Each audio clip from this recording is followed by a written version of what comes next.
kami tidak setuju, otomatis kan banyak kerugian buat saya. Gitu. Nah, kemarin setelah saya ngobrol di Iwan itu, ada beberapa, saya sedikit cerita dulu, ada beberapa yang penelpon gelap ke saya. Oled, kamu itu bukan orang Tangerang katanya kan. Kamu tuh orang Serang dan kamu orang Pontang. Kenapa harus ngurusin dapur Tangerang?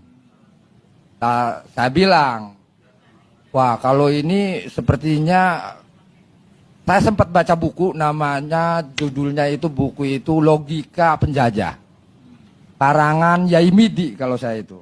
Yai Midi itu adalah seorang orang tua yang di Banten. Dia sempat bikin buku judulnya Logika Penjajah. Nah, salah satu di dalam buku Logika Penjajah itu persis apa yang dikatakan si penelpon tadi ke saya. Hei Holed, kamu orang Serang, orang Pontang, nggak boleh ngurusin Tangerang. Nah, padahal kalau menurut saya sebagai nelayan harusnya mempunyai pandangan tidak boleh parsial gitu kan. Nah, ciri-ciri penjajah itu yang mempunyai pandangan parsial. Sampai tingkatannya kita nggak boleh nolongin tetangga kita yang sedang kelaparan atau tetangga kita yang sedang dijajah. Begitu juga di laut. Kalau orang laut itu haknya. Ketika Tangerang menangis ya orang Serang juga harus menangis. Ketika Rempang menangis, iya orang Serang juga harus menangis, harus ikut sakit.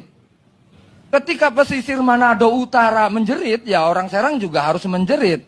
Nah artinya ketika saya ngomong bahwa ini adalah dampak yang sangat berbahaya buat kami sebagai nelayan dan petani.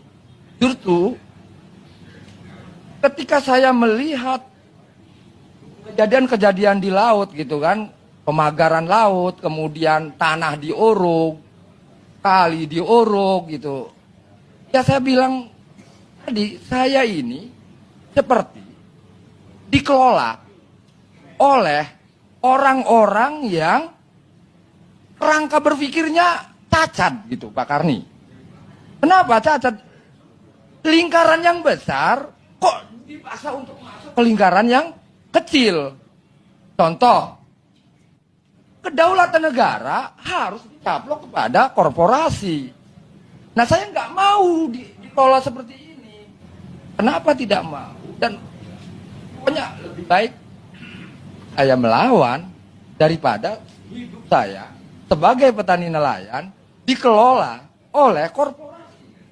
Karena Ainal yakin kalau saya ini sebagai rakyat dikelola oleh korporasi itu, sampai kiamat anak cucu saya pasti miskin. Karena saya sebagai objek yang dikelola, dia yang mengelola. Karena kenapa? Yang namanya korporasi itu pasti mikirnya untung rugi.